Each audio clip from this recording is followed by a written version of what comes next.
Salut les Goomsers et bienvenue à ce quatrième épisode de Gooms on Air. Oh yeah. Alors, aujourd'hui dans cet épisode, d'abord, nous allons parler de Koh-Lanta. Parce que cette saison Koh-Lanta, elle est juste incroyable, on va revenir dessus. Et ensuite, dans un deuxième temps, nous allons parler du versus du combat. Ma famille d'abord contre Malcolm. Mais avant ça, parce que la dernière fois j'avais oublié, donc je suis accompagné aussi de NA2S. Et ah, c'est bon, tu me feras pas le coup deux fois. Enas, comment tu vas aujourd'hui?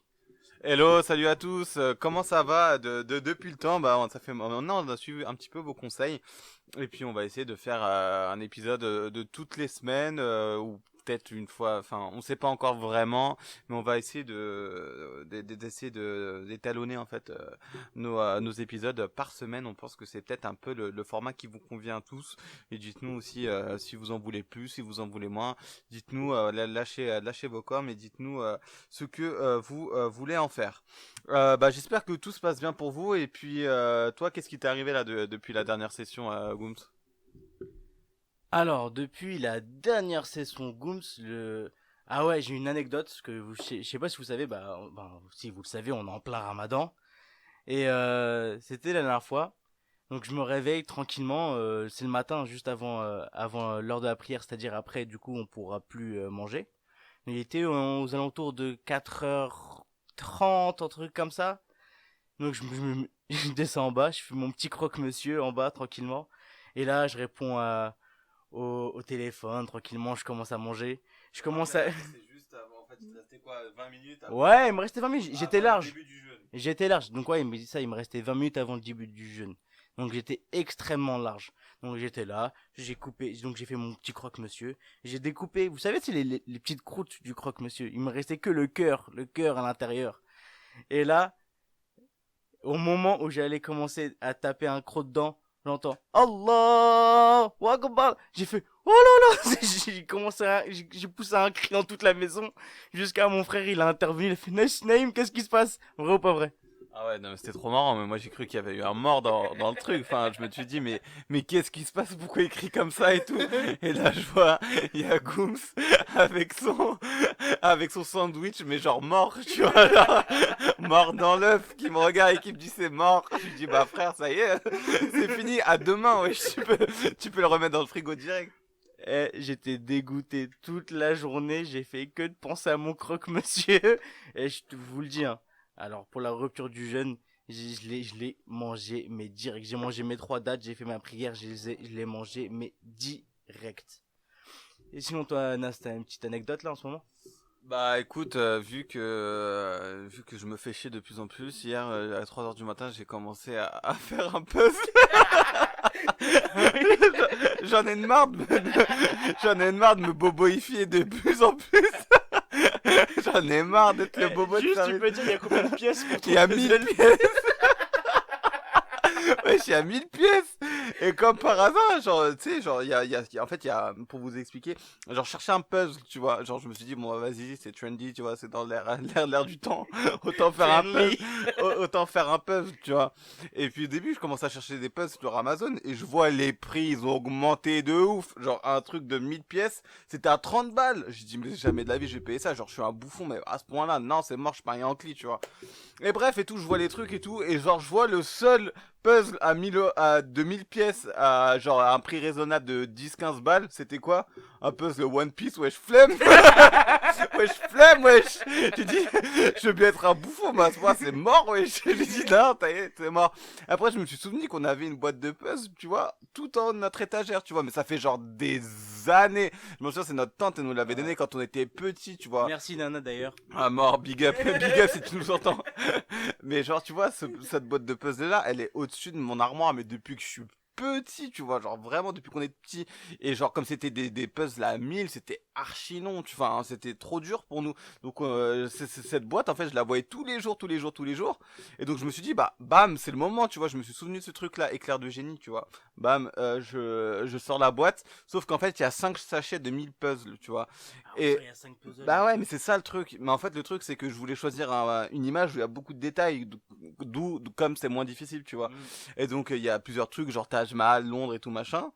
Et donc, j'essaie de trouver le truc, tu vois, genre, quelle image correspond au puzzle en regardant vite fait. Mhm. Et là, je me rends compte qu'en fait, je voulais prendre le Taj Mahal, mais j'ai un vieux tigre, sa mère, dans, dans la neige et tout, wesh. La moitié du tableau, il est blanc et noir, wesh. Voilà, j'ai le seum de fou, c'est grave dur, sa mère. Je vois, il était 4 non, c'était hier, il était presque 5h du soir. Je vois, il était là avec son puzzle, c'était juste trop, vraiment drôle. Mais sinon, je voulais parler d'un autre truc, c'est que hier, mon frère, il nous a préparé des petits plats libanais. Et Nassim, est-ce que tu peux juste nous dire le nom de ces petits plats et est-ce que t'as kiffé ou pas? Hier, on a cuisiné des safiras, c'est des petites bouchées libanaises, si tu veux, avec de la pâte, de la viande, beaucoup d'épices, etc.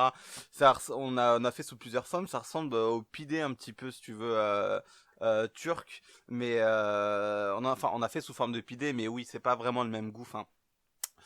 Pour pas fâcher là tous les Libanais qui se reconnaissent et tous les Turcs qui se reconnaissent. Mais en tout cas, c'était super bon et je vous conseille de tester cette petite recette si vous avez l'occasion et le temps parce que c'est vraiment super. Ouais, c'est clair, il y a vraiment plein de tutos sur YouTube et n'hésitez pas à regarder et c'est vraiment trop bon et c'est simple à faire. Tu confirmes que c'est simple à faire? C'est simple à faire, mais comme c'est des bouchées, du coup, c'est un peu long. Donc, franchement, à préparer, enfin, ça prend au moins 2 heures en tout, je pense. Entre la préparation de la pâte, la préparation de la viande, le fait de les faire et le fait que ça soit cuit, ouais, 2 bonnes heures. Surtout que faut pas oublier de préparer la pâte à l'avance, genre 1 heure ou 2. Laisser reposer 1 heure ou 2. Eh, je suis mort, on est vraiment sur Marmiton ici. C'est plus Gooms on Air, c'est Marmiton on Air. Oui, alors maintenant, je voulais te poser une question. Nassim, maintenant ça y est, vraiment très proche de la date du 11 mai. Et quelle est la première chose que tu feras post-confinement? Genre ta journée idéale de post-confinement. Bah, ma journée idéale de post-confinement, bah, elle est un peu out, parce qu'en fait, moi, j'aimerais vraiment aller à la salle de sport, là. Genre, j'en peux plus. Genre, j'aimerais vraiment aller à la salle, donc, mais ça, c'est pas possible. Donc, en fait, j'aurais pas vraiment de, euh, voilà de journée type rêvée, enfin du coup non, il y a rien qui m'intéresse vu que les restos seront pas ouverts, les cinémas non plus, les parcs non plus, les salles non plus, enfin au final on est confiné mais on reste, enfin on sera entre guillemets déconfiné mais on restera confiné. Donc moi ça va rien me changer et je pense que ça va changer la vie à pas grand monde, hein, à part le fait de se réunir en famille le soir. Pour le Ramadan, ça va changer le quotidien de très peu de personnes, je pense. Mais il y avait pas les bars et les restos qui allaient être ouverts? Non, pas du tout. Ils vont décider ça le 2 juin. Bon bah moi j'avais préparé ma journée type mais mais là bon je vous dis quand même ma journée type que j'avais préparée. Merci Nas. Casseur de rêve. Alors bon ça sera du coup post confinement à partir de 2 juin, d'accord? Comme ça quand tout sera.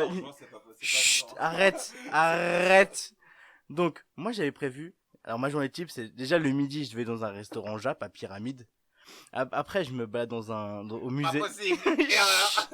Musée, erreur. Oui, je vais au musée. Erreur. Et un petit musée, parce que je sais que le Louvre, il sera fermé. Et après, je voulais me balader dans un parc, genre, Erreur. Butte de Chaumont. Et après, finir dans une chicha. Love 66. Je suis mort. T'as tout faux, frère. Voilà, c'est mieux, tu restes chez toi. Je suis mort. Bon, après cette bonne rigolade, on revient tout de suite pour parler de Koh-Lanta. Ta-ta-ta.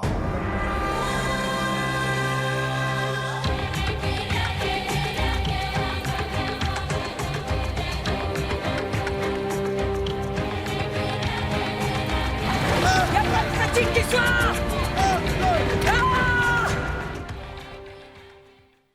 Et nous voilà de retour pour parler de koh Lanta. Oh yeah. Alors, Nas, c'est très simple. Je vais te parler de cette saison 2020. Je vais te poser des questions et tu vas réagir dessus. Et voilà, tout simplement. Déjà, petit aparté, est-ce qu'on est tous d'accord pour dire que cette saison de koh elle est incroyable. Il se passe tellement de choses, tellement de retournements de situation. Il y a des personnages tellement parlants, mais uniques en fait. Franchement, des choses on a vu, qu'on n'avait pas vu depuis hyper longtemps. Franchement, c'est vraiment une saison magique. Qu'est-ce que t'en penses, Gooms? Franchement, je crois que ça fait très longtemps qu'on n'avait pas vu une saison aussi atypique. Aussi atypique, aussi riche de caractère. On a des personnages quand même ouf. On l'a oublié, mais le premier mec là qui Nassim, tu vas trop vite, Nassim. Okay. Mais je suis non, on va revenir dessus. Alors, première question. Quelle est la candidate féminine qui t'énerve le plus? La candidate féminine qui m'énerve le plus, je pense que ça doit être Alexandra. Alexandra, je pense que genre limite ce nom-là ne fait écho à personne parce qu'elle ne sert tellement à rien. Cette bolos, mais vraiment, c'est une grosse semeuse, c'est une rageuse de mes deux en fait. Vraiment, je la supporte pas. C'est une meuf, elle ne fait que parler de sincérité, etc. machin. Mais par rapport aux lettres, tu te souviens, elle a bien jeté les lettres des gens là pour garder sa vieille lettre à elle, alors que elle-même elle a perdu une épreuve. Elle vient de parler de le mec qui commence à t'énerver. Mais voilà, elle me fait énerver de ouf. Non, ouais. Bah moi, c'est celle qui m'énerve le plus. Moi, c'est Inès. Inès m'a rendu bleu et c'est à cause d'elle, pour moi c'est à cause d'elle que Sam il est parti, parce que celle qui est partie pied à droite à gauche et que Sam Miskin il est parti. Et vous avez pas remarqué qu'en fait Inès c'est une meuf qui a le seum, c'est une grosse jalouse parce que elle a le seum contre Sam parce qu'il réussit tout et qu'il calcule personne, et elle ça lui fout le seum en fait de pas avoir l'attention sur elle en fait.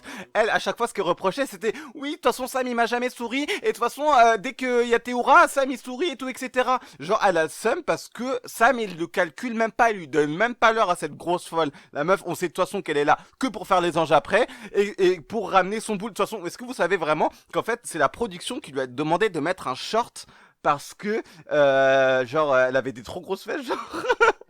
Sérieux? T'as vu ça où ça? J'ai lu ça sur Twitter. Twitter, source d'info numéro 1. Non mais parce que genre on a un groupe de potes et tout etc. Où on suit comment ça s'appelle on suit pas mal non koh tu vois. On a l'actu de koh etc. Et donc du coup il y a plein de petits trucs qui sont révélés à droite à gauche sur le web, et donc du coup c'est vraiment la production qui avait demandé en fait à Inès de mettre un short. Choqué. Ouais. Choqué, mais en même temps ça m'étonne pas trop. Ça reste un problème familial. Ouais. Je suis mort. Ok. Prochaine question. Qui est selon toi le personnage féminin le plus sous-coté? Le personnage féminin, Jessica, clairement Jess. Nas, tape là, check. Oui. Je te jure, j'ai pensé à Jessica quand j'ai écrit ça. Jessica, la meuf, elle est trop forte. Elle gagne pas mal d'épreuves. Elle est là sur le camp. Dans les épreuves, elle est grave forte. C'est Jessica. Pour moi, Jessica, personnage sous-coté à la mort. Jessica, elle est parfaite de ouf, franchement, la meuf, elle est là, elle est forte en épreuve, elle est forte sur le camp, elle est droite dans ses bottes, en fait, elle respecte... Stratège aussi. Bonne stratège, mais au final, elle fait de coup à personne, au contraire, elle suit la vie de chacun et tout, et elle, sa team, c'est Théora, les héros, machin...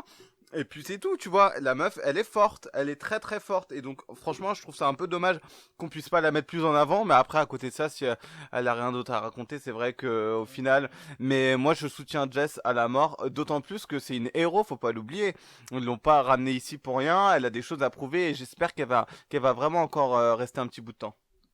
C'est ça le problème aussi dans Koh-Lanta, c'est que même si t'es fort en épreuve, si dans le camp tu crées pas un peu de tension, un peu de problème, bah t'es pas mis tant que ça en avant, je trouve, vis-à-vis de la prod. T'es d'accord avec moi ou pas? Ouais, bah oui, forcément, après ça reste une télé-réalité, un problème de divertissement, il faut créer des problèmes, il faut créer des désunions pour pouvoir apparaître.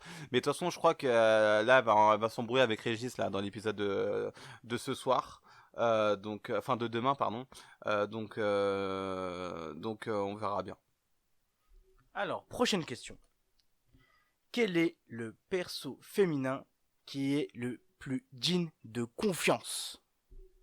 Bah, encore une fois, Jess, hein. Bah, Jess, parce que tous les autres, c'est des gros tourne-dos, là.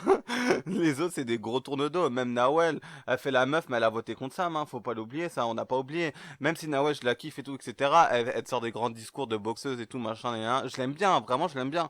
Mais à côté de ça, elle l'a fait à l'envers à Sam, mais ça passe pas. Genre, tu touches pas à Sam, en fait.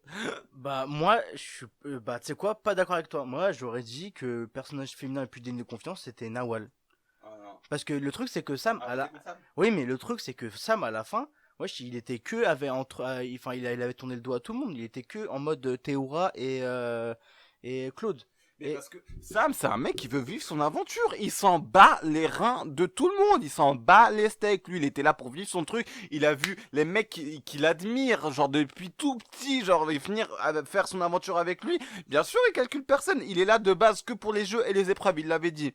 La stratégie, ça l'intéresse pas. Donc en fait, il s'en battait les reins de tout le monde. Il a vu ses héros à débarquer. C'est comme si toi, je sais pas, genre t'es fan de foot, t'es fan de stratégie, nan. Je sais pas, t'arrives à Barça, tu vois, tu joues avec Zizou, genre, tu vas calculer personne sauf Zizou, tu vois ce que je veux dire? Enfin, c'est normal, je sais pas. Ouais, mais par exemple, un autre exemple, rien à voir avec juste de Nawal, parce que pour dire qu'elle est digne de confiance. Souviens-toi quand il y a eu la réunification et qu'il y avait eu le truc des ambassadeurs et que Ahmad il avait décidé d'éliminer deux membres, non, un membre de son équipe, souviens-toi, et que Nawal c'était la seule à avoir ouvert sa bouche et avoir défendu Ahmad, à avoir dit, avoir mis les points sur les i et dire que les autres c'était vraiment des moutons. Non, mais je suis totalement d'accord avec toi. C'est pour ça que je dis que Nawal, je l'aime bien. Mais tu m'as demandé la plus digne de confiance. Et pour moi, la plus digne de confiance, pour moi, Jessica, elle est plus digne de confiance que Nawal. C'est tout. Ok, ça se tient, ça se tient. Alors maintenant, on va passer du coup au personnage masculin. Quel est le candidat auquel tu vas le plus t'identifier? Personnage masculin, enfin, que j'aime le plus ou Non, sur lequel je m'identifie le plus? Tu vas plus t'identifier. Genre, en gros, Atlanta, tu seras forcément lui. Oh là là, c'est dur. Je sais pas. Je pense que je serais à la limite entre un Claude et un Moussa, genre. Entre un Claude et un Moussa, dans le sens où je la jouerais assez stratège, tu vois, à la Claude, parce que je le trouve très intelligent dans son jeu en tant que stratège, il est très très fort. À côté de ça, je pense que sur le camp, il y aura des fois où j'aurai envie de m'allonger. Il discute avec Inès. D'ailleurs, la friendzone qu'il lui a mis, c'était incroyable. Là, quand il lui ramène les photos de sa femme, il dit regarde comment elle est belle et tout. Voilà, elle avait le seum de fou. Et d'ailleurs, leur relation commence à mettre de plus en plus mal à l'aise. Hein. La vérité, quand ils sont ensemble, ça devient vraiment bizarre. Moi, je suis la femme de Moussa, je deviens ouf. Moussa fait Bellec, frérot. Ah, mort. Alors moi, le personnage auquel je pense je m'identifierais le plus, enfin, auquel je serais dans le camp, je pense moi je serais Ahmad, frère. Parce que je serais claqué en épreuve. Ah, bon, moi, je sais nager, c'est vrai, mais je serais claqué en épreuve. Ma seule arme, ça serait juste la stratégie. Ce serait que ça, que de la stratégie, que des magouilles dans le camp. Mais par contre, moi, je travaillerais dans le camp parce que lui, il foutait vraiment rien dans le camp. Il faisait que de s'allonger. C'était trop. Même à la fin, tu sais, quand on était en PLS, comment j'étais mort. T'en souviens, Nas, ou pas? Le buzz Twitter. Ouais, quand on l'a vu, non, c'était trop. Mais Miskin, il m'a fait de la peine un peu à la fin. D'ailleurs, stop le Ahmad bashing. Je lance un appel. Stop au Ahmad bashing. Non, c'est pas bien, les frères. Alors, maintenant, prochaine question. Quel est le personnage le plus nul en stratégie? Bah, le personnage le plus nul en stratégie, c'était Aura, hein. Miskin, non mais franchement, on n'a jamais vu ça. Même Denis Brognard, il l'a dit sur son compte Twitter, il a dit, je n'ai jamais assisté à un conseil, comme As, en fait. Il avait teasé l'épisode de la semaine dernière en disant, c'est une exclusivité, ce qui s'est passé dans ce conseil, ça ne s'est jamais arrivé de l'histoire. Comment deux personnes qui sont liées et qui ont deux colliers d'immunité ne les jouent pas? Franchement, cher pour eux. Et je dis pas que cher à cause de l'autre grosse folle, hein, parce que l'autre Charlotte, on s'en fout de sa vie limite. Mais cher aussi pour Théora, hein, parce que c'est lui aussi, il a voulu faire le mec, il met pas son collier. Il a voulu tout faire pour que Charlotte mette son collier. Après, il nous fait... Et ben il nous fait une Jawad, wesh, il nous fait je savais pas, j'avais oublié que j'avais un collier. Arrête frère, arrête, wesh. Genre j'ai oublié que t'avais un collier. Même moi frère, j'ai pas oublié que t'as un collier, wesh. Ça fait une semaine que je t'ai pas vu frère. Personne n'a oublié que t'as un collier, toi c'est impossible d'oublier que t'as un collier frère. Wesh, tu mens, c'est mort. Non, franchement, c'était grave. J'étais choqué, j'étais outré.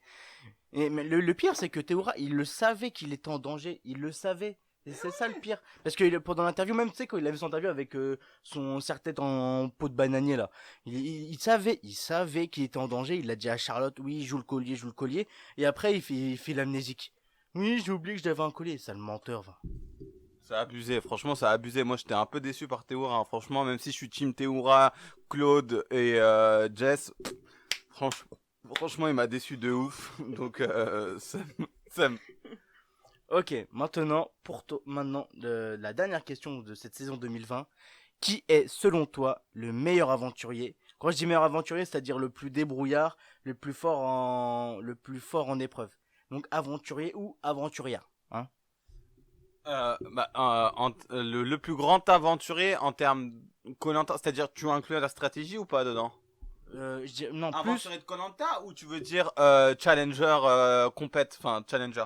challenger compète, dans ce sens-là. Dans le sens où c'est le plus débrouillard, dans le sens qu'il peut, celui qui participe le plus activement dans la vie du camp et en même temps qui est fort en épreuve. Ouais, bah en gros, tu me dis, à chaque fois que je te dis un truc, en gros, tu me dis décris Sam, quoi. Genre, depuis tout à l'heure, genre, parce que Sam, pour moi, c'est l'aventurier, un des aventuriers les plus complets. Sauf qu'il a zéro stratégie, il a zéro social en fait, c'est ça le truc. Il a zéro social, mais il faut pas oublier que Koh-Lanta c'est avant tout du social et que la stratégie fait partie de l'aventure et lui a totalement omis ce fait. C'est pour ça qu'il s'est fait tège à ce stade de l'aventure alors qu'il méritait de rester et bien plus longtemps. De toute façon, dans tous les cas, on va le revoir très très vite, ça c'est sûr. Mais en tout cas, on le sait tous, hein, c'est jamais le plus fort ou très rarement le plus fort dans Koh qui gagne qui gagne le trophée à la fin. Donc on le sait. Ouais, c'est clair, c'est clair. Pour moi aussi, c'est ça. Il y a indéniable.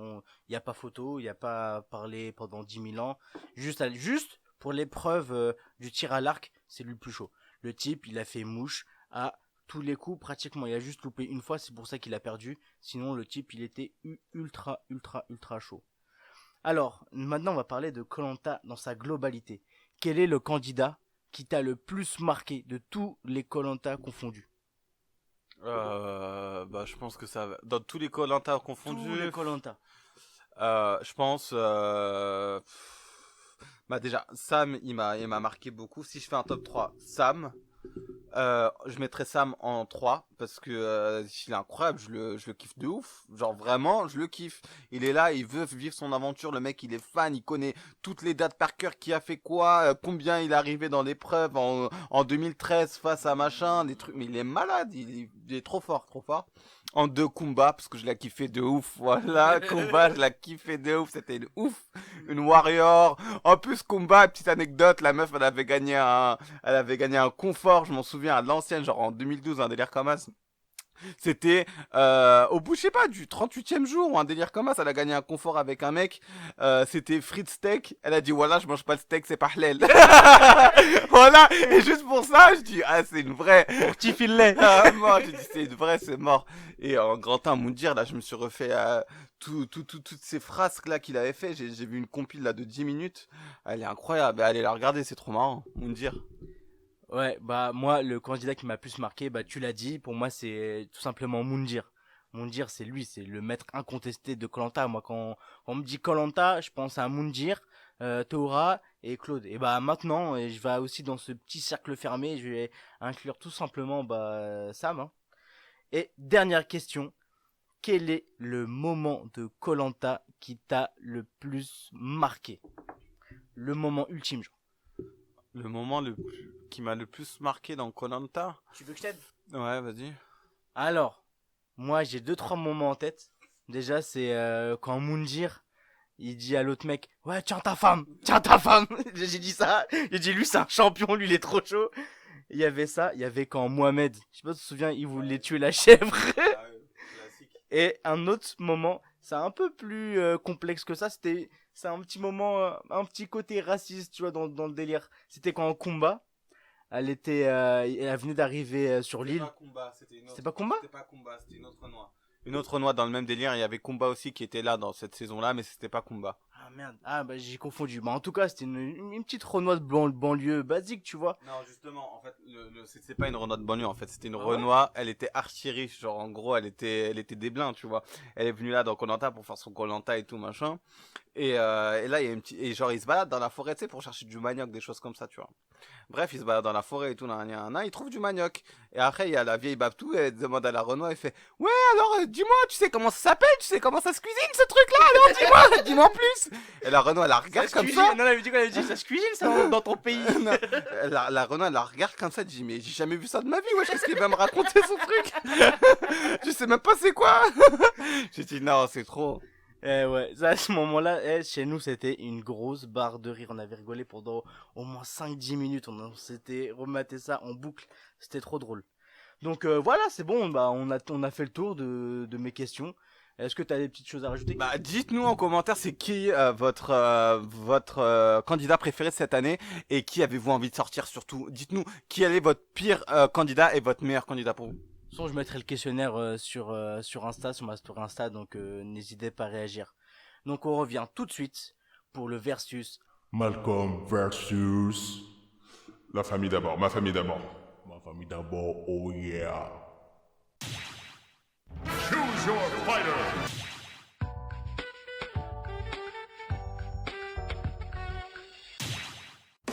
Yes, no, maybe.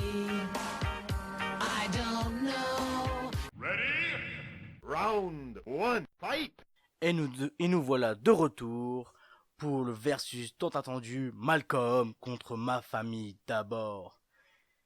Et avec mon frère tout simplement on a décidé comment on allait mettre ça en place, comment on allait affronter ces deux séries. Et on est arrivé à une conclusion assez simple. C'est que Malcolm ça défonce ma famille d'abord mais haut la main. Et du coup on a décidé de vous dire. Enfin, on va chacun faire notre top 5 de pourquoi Malcolm c'est 10 fois mieux que ma famille d'abord. Bah ouais, au début on voulait faire un classique versus en gros ma famille d'abord versus Malcolm pour savoir sur quel point ma famille d'abord était meilleure ou quel point Malcolm était meilleur sur cette série. Mais en fait en faisant notre critique en fait on a tous les deux remarqué qu'en fait Malcolm a défoncé ma famille d'abord sur tous les tableaux. Donc on a dit ça allait pas être légitime autant de faire un top 5 sur pourquoi Malcolm c'est 1000 fois mieux que ma famille d'abord. Il y a pas de débat les frères, il y a pas de débat. Donc voilà. Donc numéro 5. Alors, numéro 5. Pour moi, le truc éliminatoire, c'est les rires automatisés. Les rires automatisés, comme je déteste ça. Comme j'ai dit, c'est éliminatoire. Genre, c'est la série qui va me dire quand est-ce que je dois rigoler. Donc je suis trop bête pour comprendre l'humour. Et si je rigole pas, ça veut dire quoi? Ça veut dire que c'est pas marrant, que je suis pas marrant? Ah mais moi aussi, bah, en plus comme par hasard, moi je l'ai mis aussi en 5. Regarde, 5, rire. C'est quelque chose qui me dégoûte vraiment dans toutes les séries en fait. Dans toutes les sitcoms de base, dès que je vois il y a du rire, je ne peux pas. C'est comme je sais pas quoi là, How I Met Your Mother, je peux pas regarder. C'est comme le truc la Big Bang Theory, je peux pas regarder. C'est comme tous les trucs comme ça, Friends, dégueulasse, genre et je m'en fous, j'aime pas Friends. Attends, non, il y a un seul truc où il y a des rires où tu peux regarder, c'était Phénomène Raven. Ah ouais, Phénomène Raven, mais ça c'est autre chose, ça c'est trop bien. Disney Channel à l'ancienne. Ah non, c'est ouf, non, ça c'est autre chose. Mais en tout cas, ouais, non, les rires, moi, c'est pas pour moi. Non, ça me sort du truc, j'ai l'impression que c'est pas vrai, j'arrive pas à m'identifier au personnage, j'ai l'impression que je suis au théâtre en fait, non, vas-y, flemme. Exactement, c'est ça. C'est l'effet un peu trop théâtre que je déteste dans les ces rires. En plus, ces rires, ils me foutent le seum. Numéro 4. Moi, j'ai dit best générique ever. Dans le sens, le générique de Malcolm, il est trop incroyable. Which name? You're not the boss of me now. You're not the boss of me now. You're not the boss of me now, and you're not so big. Life is unfair. Ah ouais, carrière. Qui pense que Gooms peut avoir une carrière? Et d'ailleurs, t'as une petite anecdote à nous raconter sur ce générique de Malcolm. Pour les fans otaku. Oui, bah, en fait, j'avais retrouvé le nom de l'animé. Je sais pas si vous vous souvenez, il y a à chaque fois, je pense que tout le monde, quand on a regardé Malcolm, on voulait tous savoir c'était quoi le nom de cet animé. Je l'avais retrouvé, et là, tout de suite, là, comme par hasard, j'ai oublié le nom. T'en souviens, toi, du nom ou pas? Non, Je crois que c'était Anaka ou un truc comme ça. Bon, on vous le mettra en commentaire. Pas de soucis, ouais, on vous le mettra, et puis voilà. Maintenant, en numéro 3, pour moi, Malcolm a le best double épisode. Le best double épisode. Tu sais, vous savez, c'est quoi le double épisode? C'est quand il y a un épisode qui est trop long, du coup, ils l'ont divisé en deux. Donc, 2 épisodes de 20 minutes. Et c'est l'épisode où Malcolm, ils vont au parc aquatique. Cet épisode-là, il est juste incroyable. C'est celui qui m'a le plus marqué. C'est celui qui était incroyable. Et il m'a tellement marqué, j'ai voulu chercher dans Ma famille d'abord un double épisode qui m'a marqué. Et bah, tu sais quoi, j'en ai même pas trouvé pour vous dire. C'est juste pour ça, je n'ai même pas trouvé de double épisode de Ma famille d'abord qui m'aurait un tout petit peu marqué. Pas un seul. Ouais, franchement, je suis totalement... Là, je suis en train de chercher depuis tout à l'heure, là. Ouais, il n'y a pas de double épisode. Je crois qu'il y a un double épisode, là, où... à la naissance du bébé, du bébé, là. Je sais plus comment il s'appelle, le bébé. Je crois qu'il y a un double épisode, mais même ça, pour te dire, je sais même plus si c'est un double épisode ou pas. Je sais pas. Donc voilà, en plus tu m'as zappé sur mon 4, donc merci bien. Moi mon 4 c'est des personnages. Tous les personnages de Malcolm sont incroyables, ils sont d'une profondeur. Par exemple, Reese n'est pas que un teubé, tu vois ce que je veux dire. Dewey, Excellent cuisinier.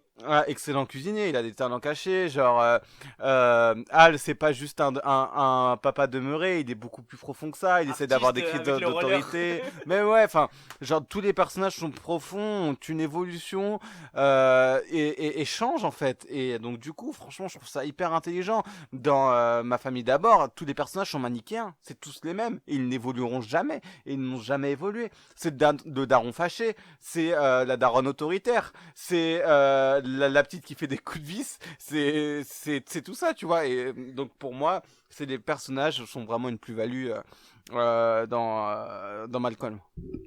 Et c'est quoi ton numéro 3 du coup?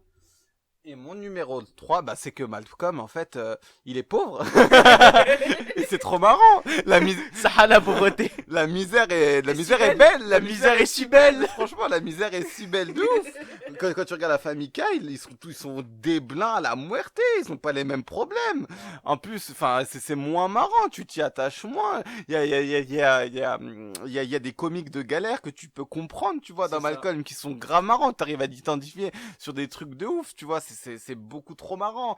Enfin, on dit qu'ils sont pauvres, mais ils font partie de la middle class, mais genre au fin fond de la middle class, tu vois ce que je veux dire? Les mecs, en fait, sont trop riches pour avoir des aides et pas assez pauvres et pas assez riches pour ne pas en avoir besoin, si tu veux. Donc, en fait, les mecs sont dans la merde tout le temps, tu vois. Et c'est ça qui est trop drôle. Ils sont toujours sur un fil. Enfin, c'est trop marrant. L'épisode où ils font les comptes, là, pendant toute une nuit, pour savoir, Avoir le câble ou pas. Ouais, voilà. Non, mais pour gratter des trucs. Enfin, bref, c'est beaucoup trop drôle. C'est beaucoup trop drôle. Non, ouais, je suis d'accord avec toi. Ils sont toujours, ouais, Malcolm, c'est la débrouille. C'est la débrouille de la classe moyenne américaine, de la classe moyenne blanche américaine. Faut bien le préciser quand même. Et du coup, pour moi, le numéro 2, c'est tout simplement les personnages secondaires, c'est des personnages secondaires les plus loufoques. Je pense genre à Greg, la grand-mère, la Olga, Otto et Greta, trop drôle. Pour moi, cette série, elle est meilleure personnages secondaires. Ils sont juste trop drôles. Et des fois, ils sont presque aussi marrants que les personnages principaux. Presque aussi important parfois. Il y a beaucoup d'épisodes qui sont sur les personnages secondaires, tu vois. Il y en a beaucoup. Quand Greg, sa maison elle flambe, il y a même 2 épisodes sur ça. Quand ils partent en voyage avec la famille de Stevie, enfin, les personnages secondaires sont parfois plus importants que les personnages principaux. C'est vraiment super bien écrit, c'est génial. Parce que moi, franchement, dans Ma famille d'abord, le seul personnage secondaire qui me vient en tête, je crois qu'il s'appelle Franklin. C'est le petit ami de la petite dernière. Parce qu'il est marrant, il est bluff très poli, etc.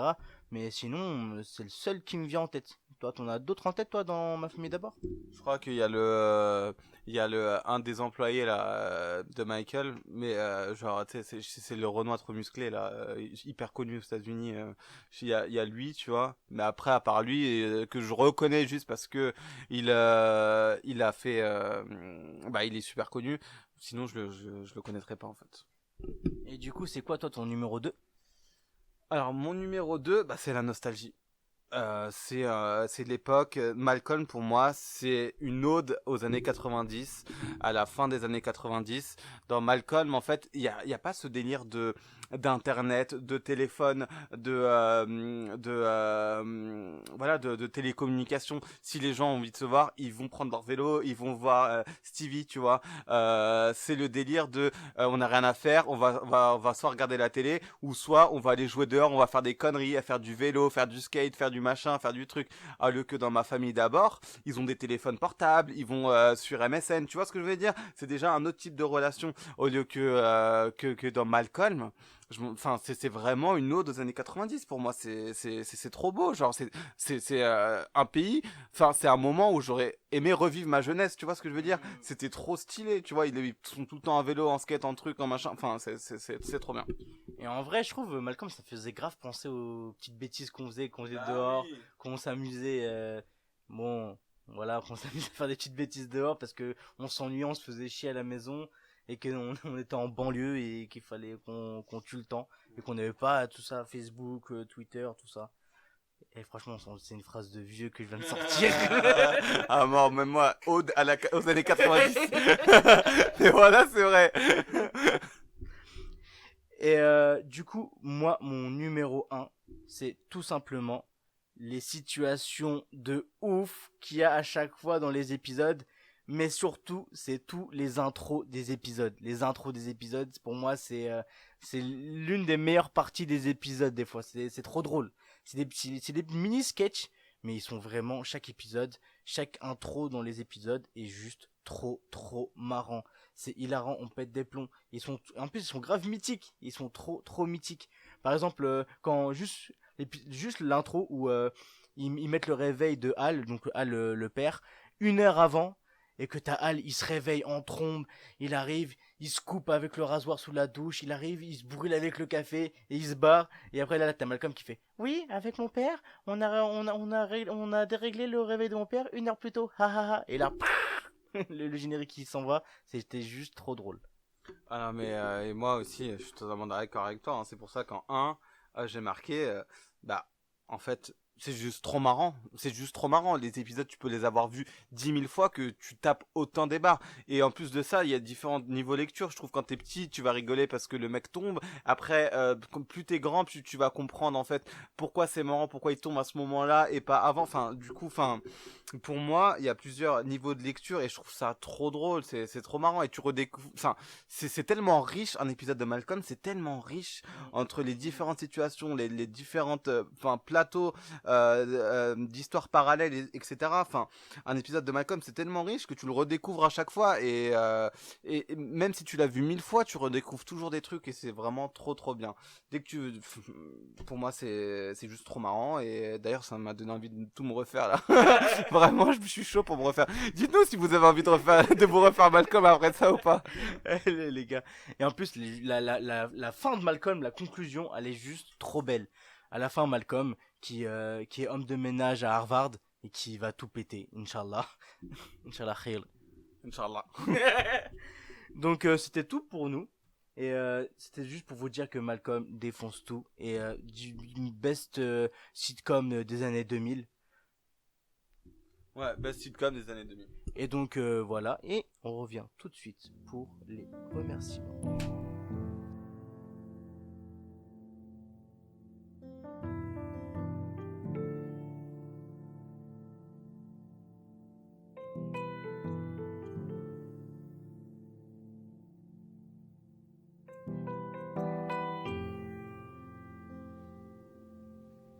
Et nous voilà de retour pour les remerciements.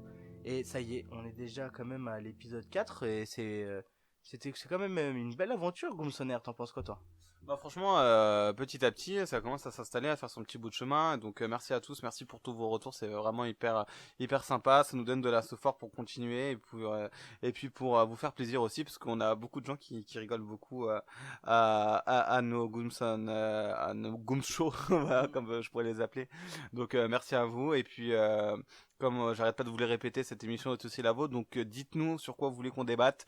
Et ce sera un plaisir de pouvoir faire cette petite conversation avec vous. Et pour ma part, je vous dis à la semaine prochaine. Allez, ciao. Yes, il a tout à fait raison. N'hésitez pas sur Instagram à me donner vos idées de débat. Et à la semaine prochaine, les Goomseurs. Au revoir.